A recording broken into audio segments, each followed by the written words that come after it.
For the first time in his long-tenured NHL career, Roberto Luongo shuts out the San Jose Sharks 2-0, and the Florida Panthers head out of San Jose with a victory. And the Sharks' goal scoring, well, something needs to be done soon. Welcome to this edition of Teal Town After Dark. I am, of course, Eric Hura, joined last minute by Kevin Lacey. We'll be with you for the next little bit. But, of course, if you want to be part of the show, by all means, use the hashtag TealTownUSA. You can also join us in the YouTube chat on the page or on the app. And you can also follow us on Twitter, Facebook, SoundCloud, Instagram, and YouTube. Please make sure you hit that subscribe button down below. We do this after every single Sharks game. We haven't missed one since, I think, like March of 2015. And it was probably a lackluster game for that matter, too. But anyways, Kevin Lacey, how are you, bud?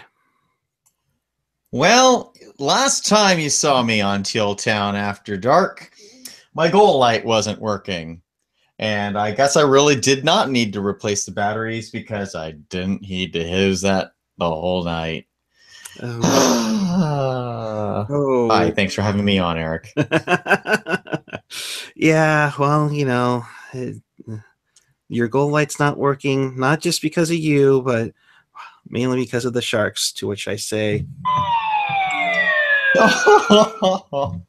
Yes. Maybe we had some extra video monitors and called it War Room, then we'd be more engaged in the game. Well, it's amazing how technology has evolved in these few years of video replay that it's gone high def. Because if this was 2004, there's no way that's getting called back. Yeah. But it is what it is, folks. That's how we got to deal with it. So let's talk about this game. The Sharks lose 2-0.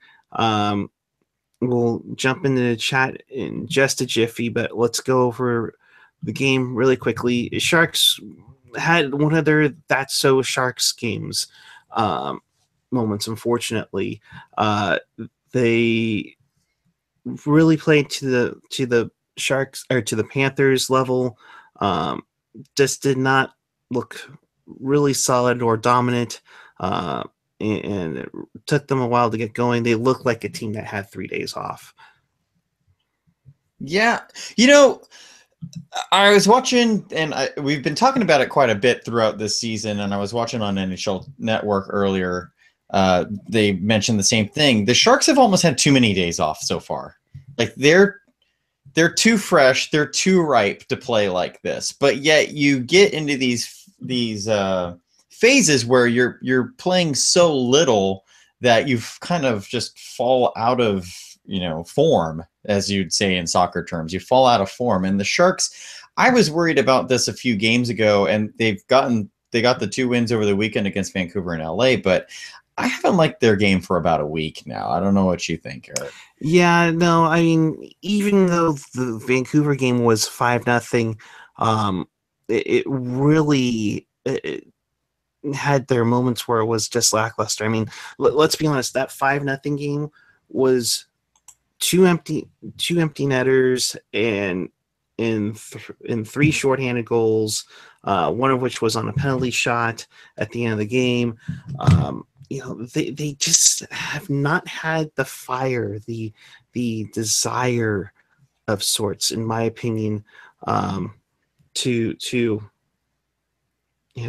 I don't know. Like Chris says in the chat, they look like a team with a lackluster offense that we've seen all season. Absolutely. Steve Cropper, too much pasta on their days off. You say Chris Edwards said that? Sorry? No, Steve Cropper. Steve Cropper said that. Yeah. About the lackluster offense. Yeah. Sleeping Mofo. Jumbo looks slower than usual. Sharks keeping quiet about the seriousness of his knee. I'm starting to get concerned now. I think he rushed it a little bit. And I wonder how much that really hinders them. I did. I tried to let everyone know this off season that even though Thornton was playing in training camp and playing, well, he didn't play preseason games, but he was in training camp. I saw him off ice, and he was very much hobbled, Yep. and he did not look like a guy who was ready to play hockey. But I mean, he's a gamer, as they say. He's a gamer, and he's going to give it his all. And I mean, Thornton hardly ever misses time due to injury, but Yeah. I mean, that's like you said, Eric. That might be just pushing it too much. But it's something that you got to keep an eye on. Tonight he played 1934. He had 2 takeaways, a giveaway, but no shots on goal. I mean, he was out there. He played almost 2 minutes of power play time for the 2 power plays the Sharks had tonight. So he was out there and trying to contribute. And it's tough to say, and it's tough to, you're at a crossroads with Jumbo. But like Gen X said in the chat, maybe he was 3 years past his best by date. One of the things I'm noticing with Thornton, though, or at least I noticed tonight, I don't know if I've noticed the trend overall, but Thornton had very little room to work with. Like it seemed like he was always caught in the middle of a triangle of Panthers, either back checkers or forecheckers all night. And Thornton's definitely not the fleetest of foot already. So he's not going to be skating his way out of 3 defenders with the puck. Something may need to change. Well, you know what? The Sharks aren't scoring goals. So something needs to change with the offensive setup, something with the strategy, something with the plays they're setting up. But I mean, Thornton shouldn't be getting triple covered at any time, let alone at 38 years old. And that's the thing. And Chris says it in the chat. Jumbo is aging before our eyes. Pavelski isn't as good of a player without premium Thornton, and never has been. And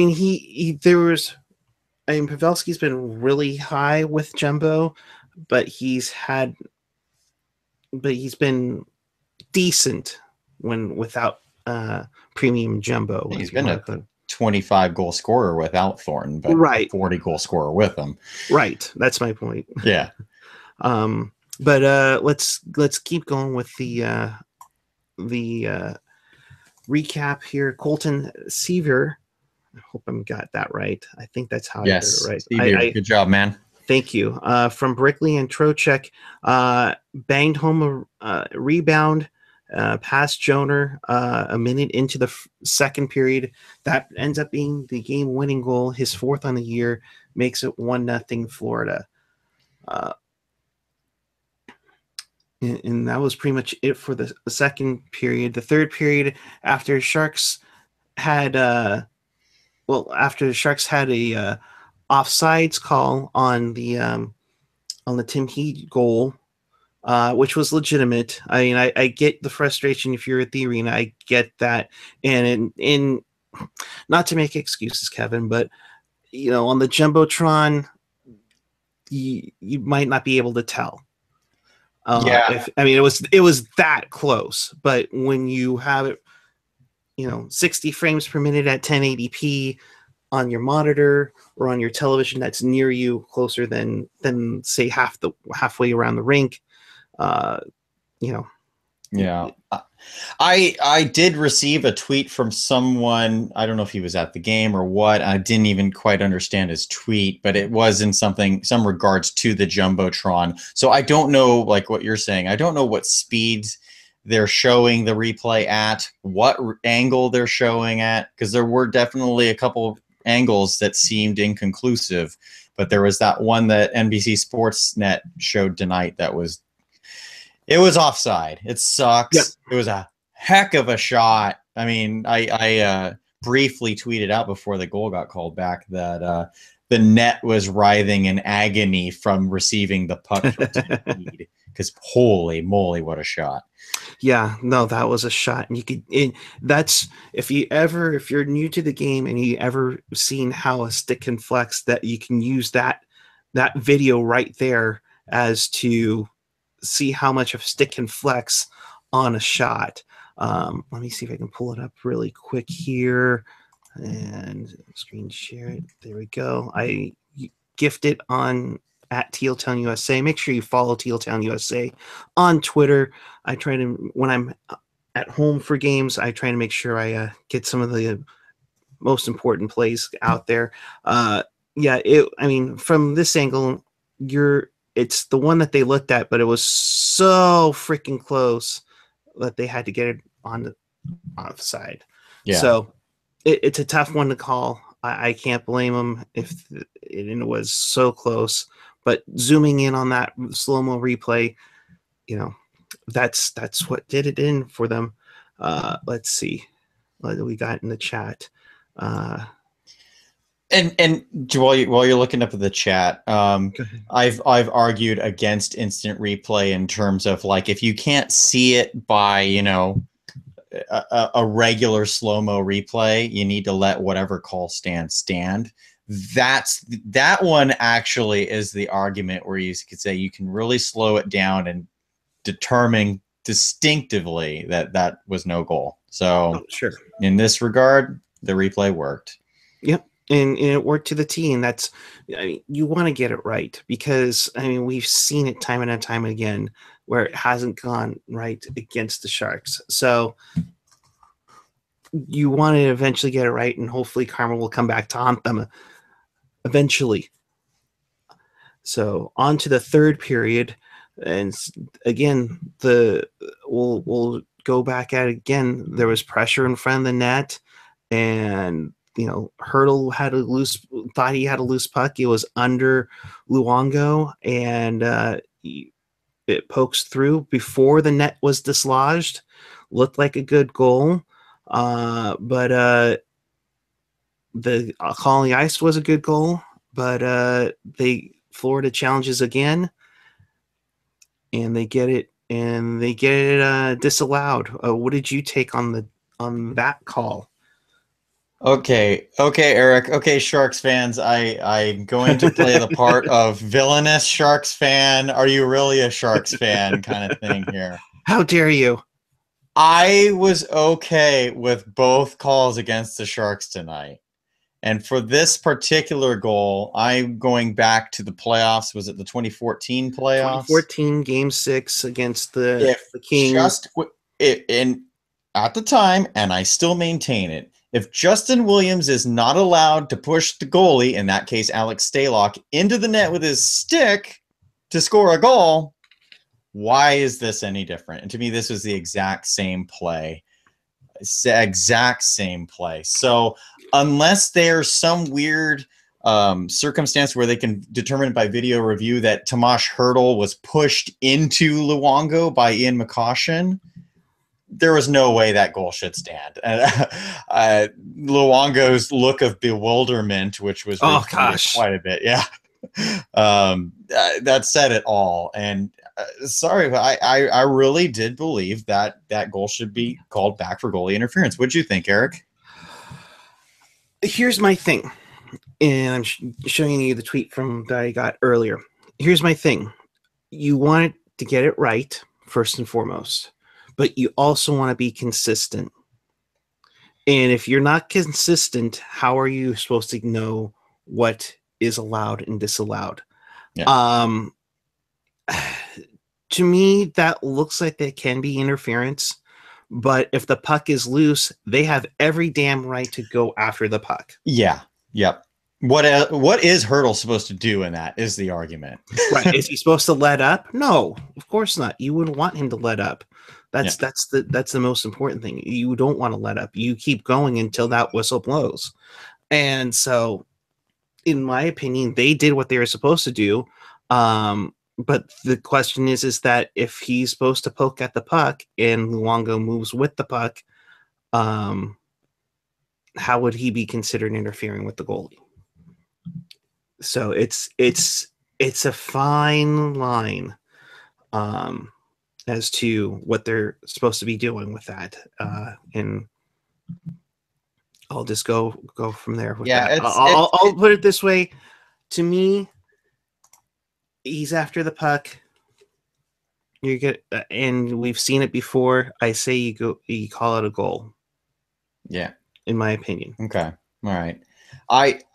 I think it was rightfully overturned, but if he's not in if that play doesn't happen in the crease, then I think there's no argument. That's a goal. Oh, sure. At all. Absolutely. But and I hate this whole argument about the goalie has basically free reign if he's touched kind of thing. Like, but the fact that it's right there, I don't fault the players for doing their job, but it's also one of those things like if you're trying to kick the puck to your, this might be a poor analogy. If you're trying to kick the puck to your stick and you accidentally kick it in, should it still be allowed? No, it shouldn't be allowed. But the Hurdle is trying to knock the puck into the net. He succeeded at his job. He just happened to go right through Roberto Luongo's leg to do it. So it's a tricky one. I can understand the fans being upset with that one. Oh, absolutely. Okay. Yeah, absolutely. I think they're that one more than the Heat one. They should be upset with. Yeah, the worst, sorry to cut you off. The worst part about this whole thing was after the second non-goal tonight, that killed it for the Sharks, in my opinion, because I actually thought the Sharks played very well to start the third period. I thought they were moving their butts off, had a lot of puck control, and then when that goal was disallowed, that pretty much ended the night for the Sharks. See, I'll agree with you that they started the period out pretty well because they had that power play going on, but at the same time, you had, I thought after the disallowed goal, they were coming on strong. Okay. But I think, however, when Nick Bjugstad, made up for that defensive breakdown by the Sharks at 12:23 of the third from McGinn and Verbata to make it 2-0, I think that's where it ended. And unfortunately, this is kind of that typical Sharks game where they've played pretty well, played fairly well. However, they gave away the puck a lot tonight. They didn't generate too many scoring chances, but they were in the game. However, one bad play that goes against the Sharks gets them off their game. They're psychologically out of it. And then next thing you know, boom, the opponent takes advantage of it. They get a goal, and now they're in deep trouble. And that's where we usually see the teaser goal that I always like to call, where they get that one goal where they make you like, okay, hang on, I'm going to watch this game for a little bit. And then it happened. Yeah. It was an overly frustrating night. And, just go back to Saturday again, I guess, for the Nick Bjugstad goal killed me for the fact that I was like, of course it's Nick Bjugstad. I feel like I always hear good things about this guy, and every time I see him, he does absolutely nothing, and I wonder why people love him so much.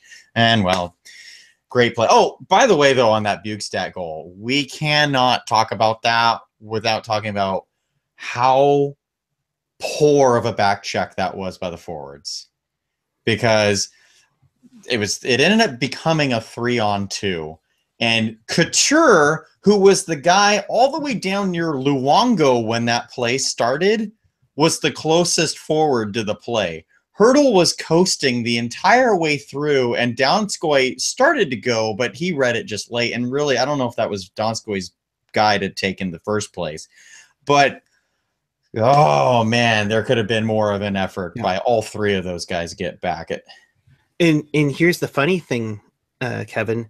If the Panthers were to have lost that challenge on the offside, goal would have counted. Yeah. And they would have had a penalty on a power play. If it were last year, they wouldn't have been able to challenge that because they would already have used their challenge. So that was good, smart coaching off of Bob Boughner. And I'll ask you this.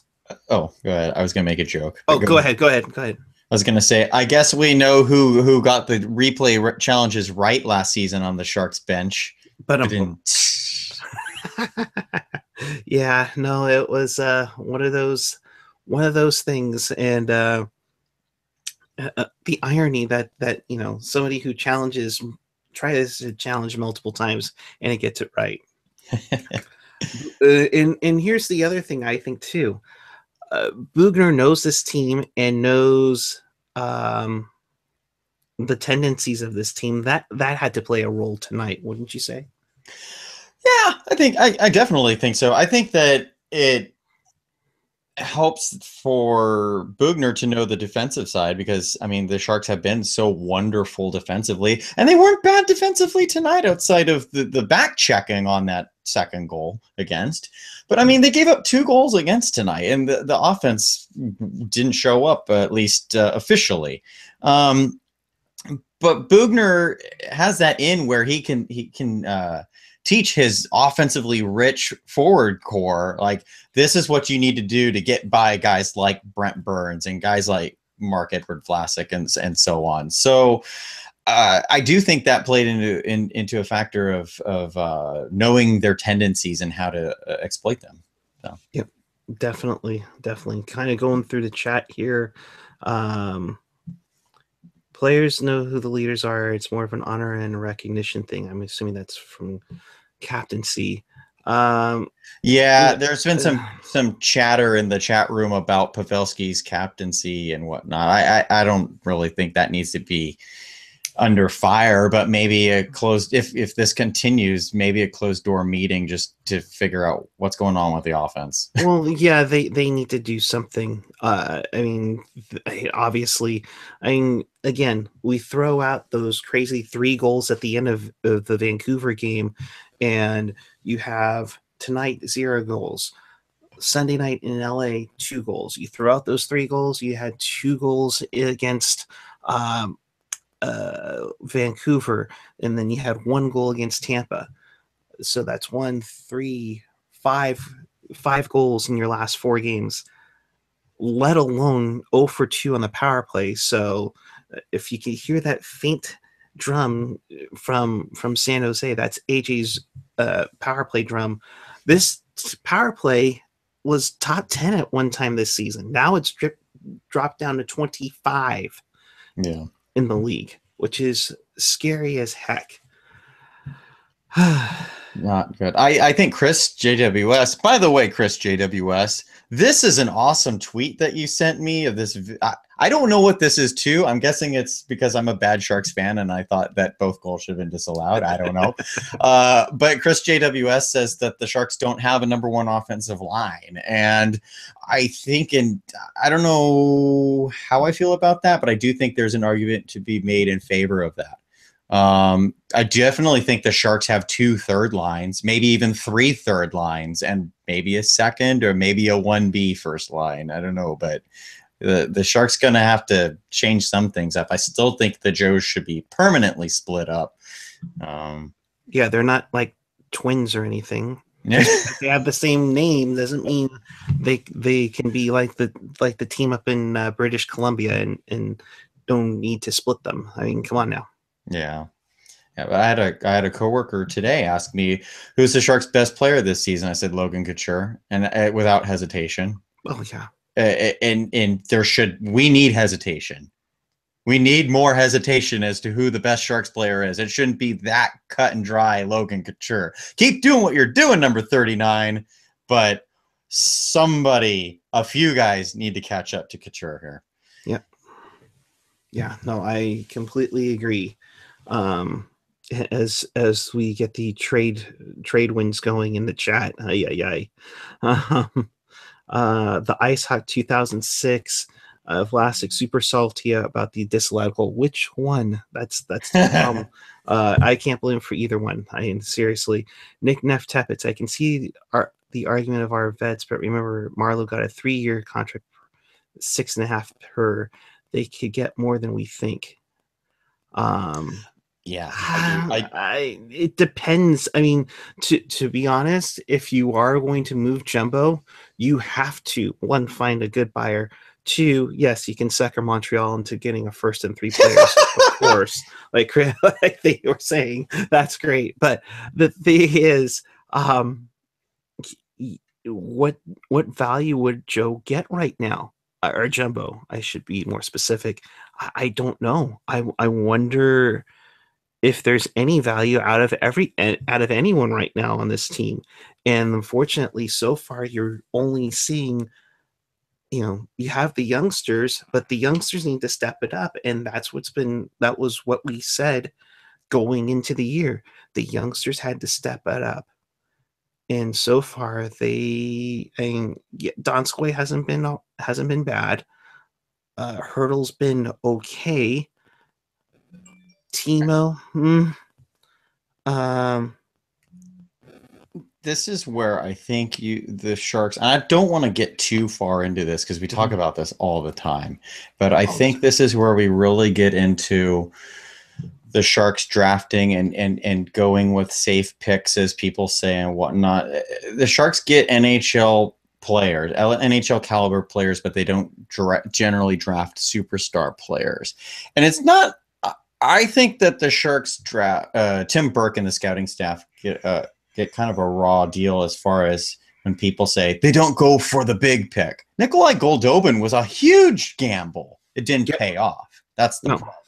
No. The gambles that the Sharks have made haven't paid off into 40 goal scorers, 45 goal scorers, and whatnot. So right now, the players that you're mentioning, Eric, they're all players who they can contribute, but I don't know what their ceiling is, and I don't think their ceiling is that high. Yeah, offensively. And that's the thing, and that's not to start this conversation again, but that's where they need to be developing. So yeah, they need to develop that talent in there. Kyle, I totally got your DM. I see what you mean, but the flex is how he gets a lot of that shot into it, and unfortunately, because of that flex, it doesn't get right into the blue line. Instead, it comes just to quote AJ Strong, scouch outside the blue line for an offside. Chris JWS, you're making me jealous. Timmy's every morning and frickin' poutine. I do not like you right now at the moment. Now they're talking about Dell in the chat for trade value. I mean, you can, but that would mean that you're bringing up a Grosnick. You can, yeah, and Grosnick has not been very good for the Barracuda, although Grosnick hasn't been very bad for the Barracuda either. The Barracuda defense, which this team is the complete Bass Ackwards team from last year, where they should have been so horrendous defensively and they were so amazing defensively. This year they should have been so rock solid defensively, and they're a nightmare in their own zone. So Grosnick's getting no luck. So I don't know. Dell might be the trade chip. He really might be, especially, hello Vegas, or I know there's another team, I can't think of who, that just lost their goalie, but that's like a nightly occurrence for Vegas. What are you talking about? I think Vegas, side tangent, although they won tonight, I think Vegas is still secretly hoping Max Lagacé gets hurt, because just so they can get someone else in there. But jeez, yeah, we'll talk about Vegas in the NHL wraparound in just a jiffy. But a couple of things from Victor Dahlgren. Eric Holla has more goals than everyone except Couture. That wouldn't surprise me. Just to piss off AJ even more. And here's one that's near and dear to your hearts. Think Sobotka tops everyone except him and Donskoy. Oh, Sobotka. How many days away is he from scoring against the Sharks? Well, when do we play Sobotka? Yeah, I don't know yet. Yeah, see, that might be right up there. There was one positive tonight, folks. Dryden Hunt did not score his first NHL goal against the Sharks. Yes, there you go. When Randy Hahn mentioned him on the broadcast tonight, I went, Dryden Hunt got recalled, and I'm like, oh no! And I'm like, when did that happen? Oh, 2 games ago. Oh no! Oh gosh, yes, of course. That would have been totally the case. So to sum it all up, Sharks lose 2-0 to the Florida Panthers. They outshot them 35-28. In the faceoff circle was fairly close to even, but the Sharks had the edge 52-49. That's 101% according to NHL.com. over 2 on the power play for the Sharks tonight. The first one didn't look really great. The second one's a little bit better. 0 for 1 for the Panthers.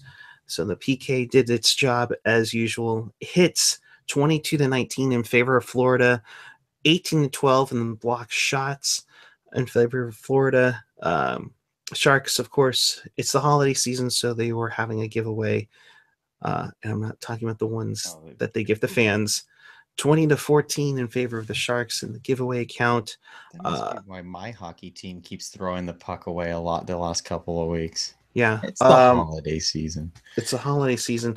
An interesting thing here, and this is where we'll wrap up on this game. Brent Burns, 30-17 of ice time tonight. What? 30-17 of ice time tonight for Brent Burns. I can't believe Brent Burns only got 13 minutes and 17 seconds of ice time. No, 3-0, Kevin. What? No, for real. 30-17. 30-17. The next closest were Vlasic at 20:02 and Heat at 20:36.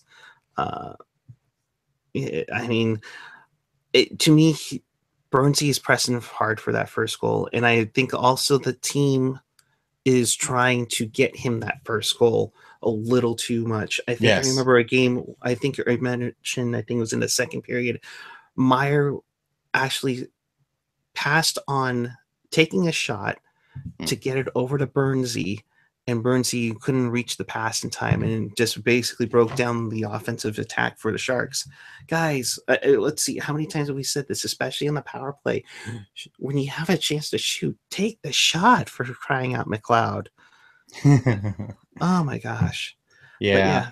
I think I mentioned in the chat earlier, and I can't remember. Someone made a really funny comment in the chat about it, but I think Brent Burns is like you said, they're trying to set him up too much. I think Burns needs to stop taking every opportunity to shoot, because 90% of his shots this season have been weak, terrible, seeing eye chances, and there's with no traffic in front, and it's just like every goalie, except for maybe Vegas's 9th string goalie, should be able to stop the shots that Burns has been taking this season. So shot selection is key there, and so don't just give Burns the shot, the puck all the time, and maybe that's the key to fixing the offensive woes, is to select your passes to Burns better as well. Mm-hmm. Yep. Let's welcome those of you who finished watching Brody and Kyle on NBC Sports California. This is Teal Town After Dark, your live and interactive Sharks post-game show right here on the YouTube. Of course, as always, you can be a part of the show. You can be part of the show if you want to have the freaking graphic work. That'd be great. Just say Finteract. Finteract. Finteract with us, or you can just join the conversation. Yeah. Just remember, conversation actually worked throughout the 2016 playoffs, so just remember that. You can join us in the YouTube chat on the page or the app. You can always use hashtag TealTownUSA or at TealTownUSA on the Twitter machine, but make sure you Facebook, Twitter, Instagram, SoundCloud, YouTube, especially the YouTube. Please subscribe. Please subscribe. We're almost at 600 subscribers. Tell your friends who probably won't even watch the show to watch the show and subscribe, because we would appreciate it very much. Let me see if I can tell your wife, tell your kids, and tell your husband, because they be subscribing everybody up in here. That's what I'm talking about. All right. Moving onward. Let's see. Yes, Chris, you will have a whole news to you next time you're on. Hurry, please. Boy. So Eric, the next game is against Boston. That's Hockey Fights Cancer night. Am I right? That is right. I see you got your Hockey Fights Cancer swag on. Yes. I do as well. So it'll be Lavender Town After Dark. Am I correct? I think I need to make a logo for that one for Saturday night. Yes, Lavender Town After Dark. It is Hockey Fights Cancer night at the Tank on Saturday. They are encouraging everyone to wear your lavender to the game.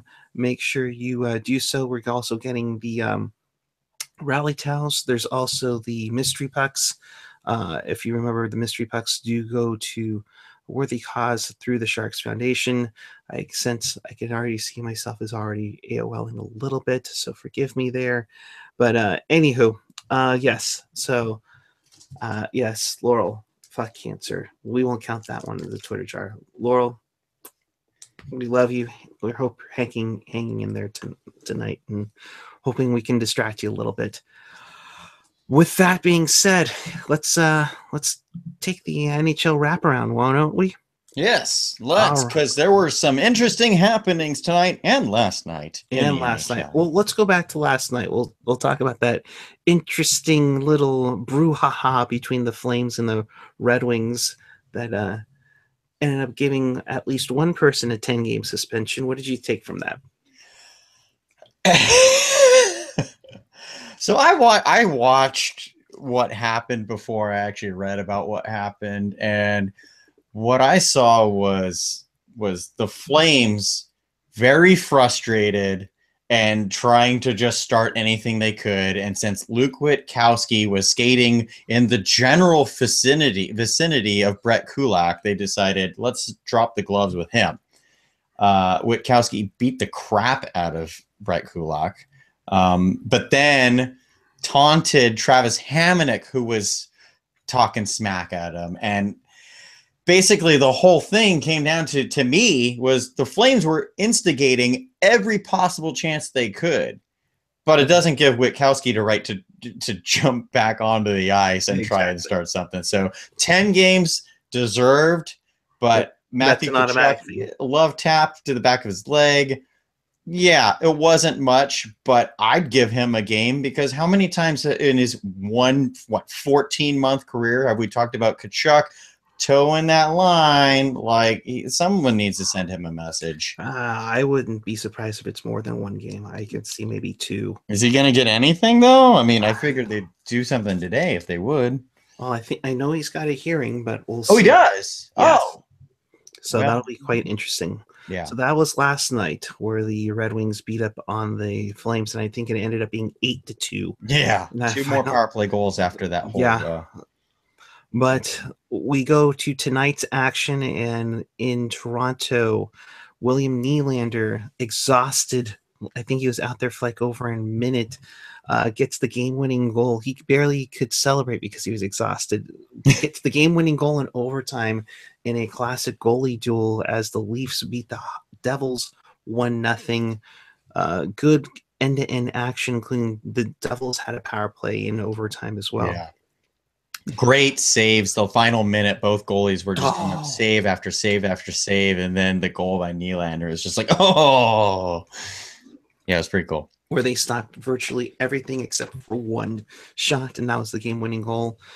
You know, where they didn't stop every shot on goal, it was in Brooklyn tonight, where the Islanders beat the Hurricanes 6-4. Barzal had a goal and 2 assists. Clutterbuck with a shorty. Leddy, Bailey with a power play goal. Boychuk and Eberle rounded out the scoring for the Islanders, while Lindholm, Hannafin, Ryan, and Aho were the ones who got on the board for Drew Weber's Carolina Hurricanes, who go to 7-6-4. Last place Carolina Hurricanes. Yeah. And the Islanders go to 10-6-2 on the year. Ladies and gentlemen, it is November 16th, 2017, and the Arizona Coyotes, aka the Desert Dogs, have their first regulation win. They beat the Montreal Canadiens in Montreal 5-4.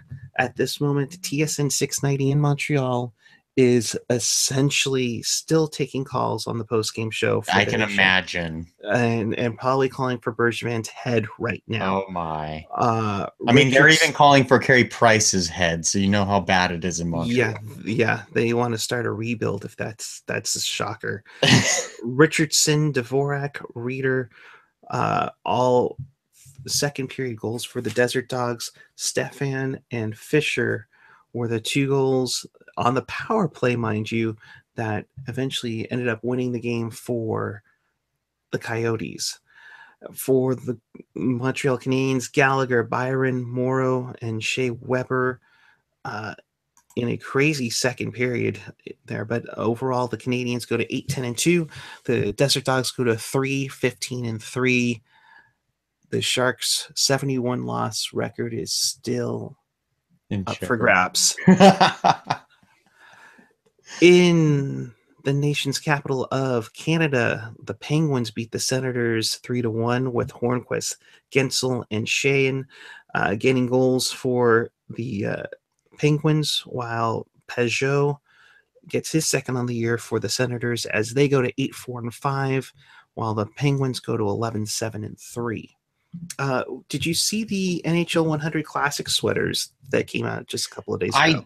I did actually, because Hockey Jerk and I were having a conversation about next season's Ottawa Senators logo, and then those jerseys came out, and I thought, do you have that graphic up? Oh, I can throw it up really quick. But, yeah, what'd you think, Eric? I like the sweaters. I think they could have gone a little more retro on it, but it definitely does have some homage to the past on here. There we go. There we go. Does it have what the Red Wings and Maple Leafs ones did last year? How it had like the cup years in the silver lining? Yes, they do. They both do, which is really cool. Nice touch. Montreal's is pretty clean and sweet. I love that Ottawa jersey. I just wish it had the bottom stripes as well to kind of replicate the Montreal. Their old black third jersey and the cream jersey they wore the quote unquote outdoor game in Vancouver. Yeah. But I think those are pretty awesome. The ones I'm looking forward to are the Winter Classic ones between Buffalo and the Rangers, and curious as to what the Caps and Leafs have for the Stadium Series game, since it's a military style. So that'll be interesting. Since you mentioned that real quick, since Ottawa is getting a new logo and new jerseys next season, I wouldn't mind seeing that color scheme for them. I mean, it's basically the same color scheme, but with the silver, I think it'd be a cool nod to the former Silver 7. Yes. I think it'd be really sweet if they go with those 4 colors. So I'd be for it if something like that became their permanent jersey. Absolutely. In the chat before we get back, percentage that Marc Bergevin is fired before the end of the season. What are you going to say? Well, I have a track record of getting coaches fired. I don't know if it works for general managers, but Marc Bergevin, at this point, I will say 65%. Yes. I'm kind of right with you. I would say 65% as well. So that would be quite interesting for sure if that happens. Moving onward around the NHL on this wraparound, Tampa Bay. Holy crap, man.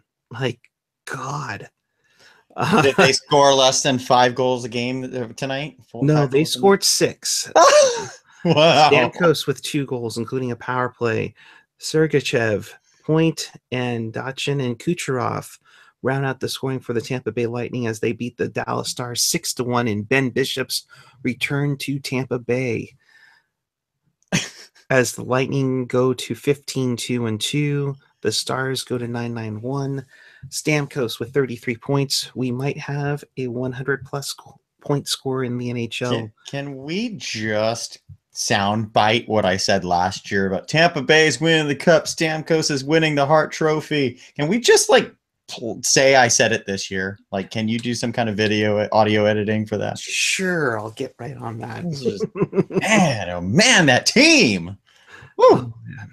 Speaking of craziness, the Nashville Predators, it was 3-0. They lose to the Minnesota Wild as the Wild score 4 in the third period in a span of 5 minutes and 54 seconds. They beat the Nashville Predators 6-4.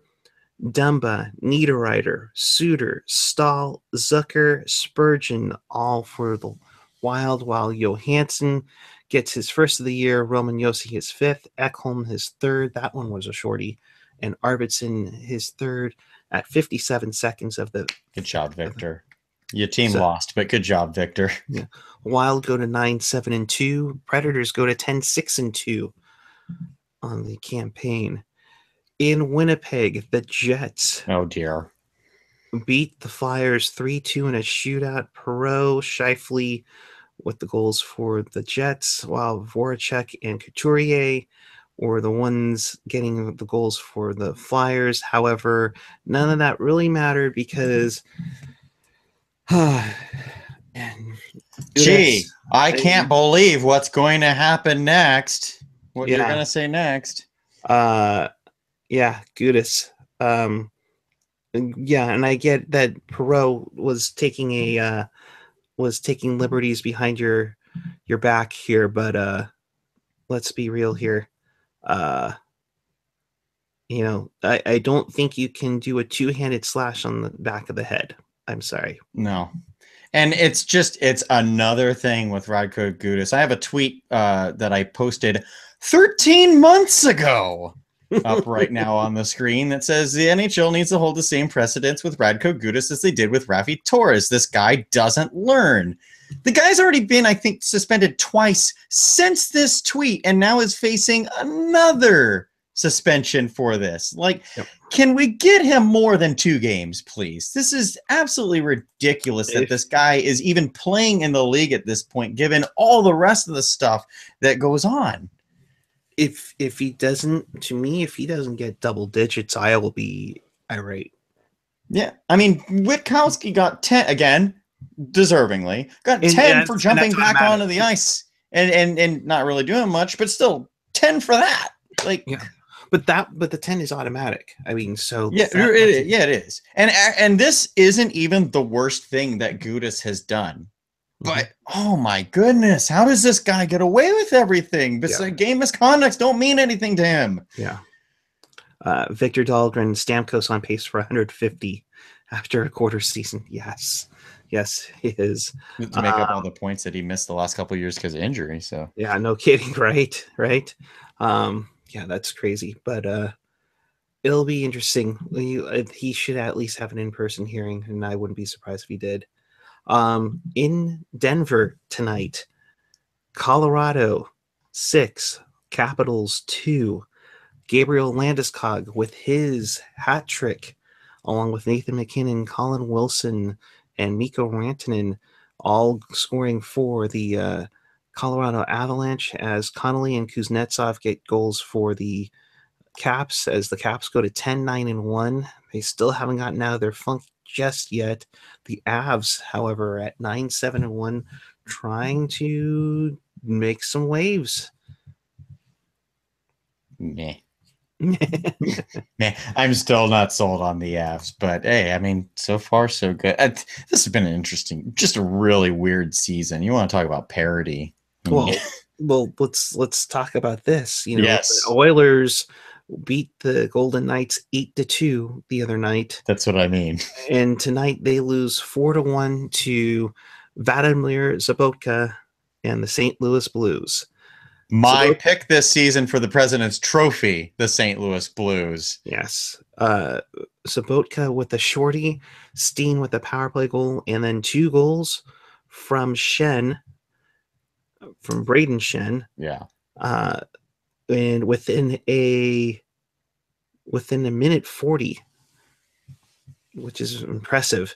The Blues go to 14-5-1 on the year. They have 29 points. The Oilers still struggling with 16 points at 7-10-2. Strome gets his third on the year on a power play. And that's it for Alberta's team. Not counting Calgary, but in Vancouver, the Golden Knights had a 2-0 lead. They let the lead slip away, but then they come back to beat the Canucks 5-2. David Perron, Carlson, Eric Howell. Hope I did you well, AJ. Corsi God, Jonathan Marchessault, and Riley Smith all get the goals for the Golden Knights. As Maxim Legacy, I'm so used to want to say Manny Legacy. Yeah, it's Maxim Legacy gets the win for the Knights, and Brock Besser and Rockets' favorite Bo Horvat both get the goals for Vancouver as Markstrom takes the loss. Canucks go to 9-8-2 on the year. The Knights go to 11-6-1 and gain some ground on the Sharks. In Los Angeles, the Golden Knights how many games were there? There are a lot. This is the last one besides the Sharks. Bruins 2, Kings 1. McAvoy Chara for the Bruins. This time Chara scored for the Bruins as Drew Doughty scored a power play goal for the Kings, where I'm sure he played 45 minutes of the game. Hudobin gets the win. I think Brent Burns played 45 minutes of that game, too, for the amount of ice time he played in the Sharks game. Hey-oh. The Kings go to 11-6-2. The Bruins go to 7-7-4. We already told you about the Panthers and Sharks. So right now, as of this moment, here are the standings in the Pacific Division. They're still very weird to look at. Yeah, it's still weird to look at. The Kings, with 19 games played, have 24 points. The Vegas Golden Knights are in second place with 23 points. The Sharks clinging onto the number 3 spot at 10-7-0 with 20 points. Calgary at 20 points with 10-8-0 with one more game in hand for the Sharks. Vancouver's played 19. They're at 20 points at 9-8-2. The Ducks are, believe it or not, they're in 6th place at 19 points. I was going to say, they're in hell. They just lost another player, Hampus Lindholm, to injury. Yeah, it's crazy. The Oilers at 16 points at 7-10-2, and the Desert Dogs at 3-15-3 with 9 points. They are the last team in the NHL to not hit double digits in points. And with but they at least got a regulation win. Yes. Sleepy mofo. No, Puckeye 14. Wish there was an imitation jar besides a swear jar. Now. Come on. I'm still learning to count. Yes, I can count a potato like Dustin Brown would do. Genix says it's Lagasse, which is what I keep saying. However, I've been told, and they keep saying on the broadcast, that it's Lagasse. Say it, and I've heard both. Yeah, so until I get that NHL announcing position where I can just straight up ask him, we'll go with either.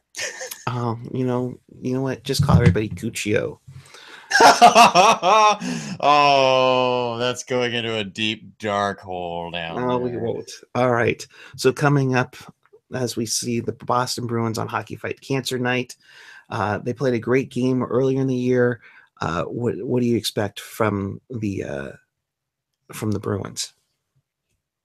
I expect what we just saw tonight on the box score you read of the Kings. Their defense is going to do everything for them. Their defense will be stopping the Sharks' anemic offense. Hopefully not, and their defense will be the only ones putting up goals. So hopefully the Sharks forwards, or hell, the Sharks' own defensemen can get some goals past Tuukka Rask or whoever is going to be playing in net for them. Because basically it's going to be a D versus D kind of game. But yeah, it's always exciting when Boston comes into town. I wish I could attend on Saturday.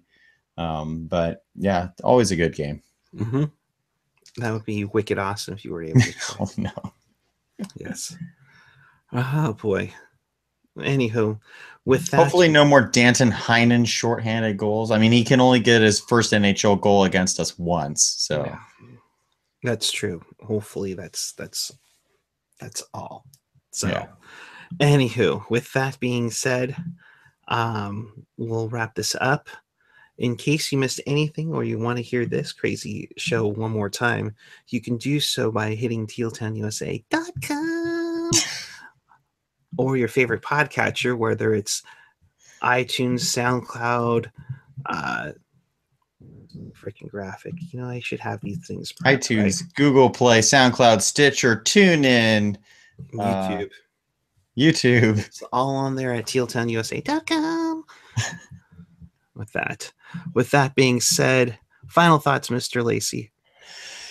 Sharks need to snap out of this. They need to snap into a Slim Jim and snap out of this. They need a little spice. They need a little excitement, and they need to get their offense going here because, again, the something needs to spark. And if it's not Brent Burns, someone else needs to figure it out because stop relying on Brent Burns, guys.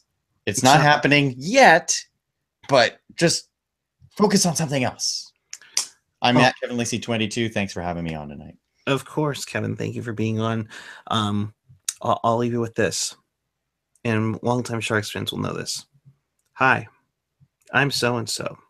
For the billionth time this year, the Sharks Foundation has partnered up with several organizations to develop the Goals program. Yes, I knew you were going with that. Granting opportunities to advance, learn, and succeed. For every goal the Sharks score, a donation will be made to the Sharks Foundation to help the youth in our community. The Sharks would like to thank insert advertiser here as a partner as a partner in the Goals program. And this is the more important part, folks. In life, as in hockey, it takes goals to win. And, Sharks, we like to help out the kids in the community. And we also like to win, too. We've been doing pretty good with the wins, but let's step up the goal scoring just a bit, all right? With that being said, keep it real, keep it teal. And lavender. And lavender. And lavender. Good night, everyone. We'll see you Saturday at the tank.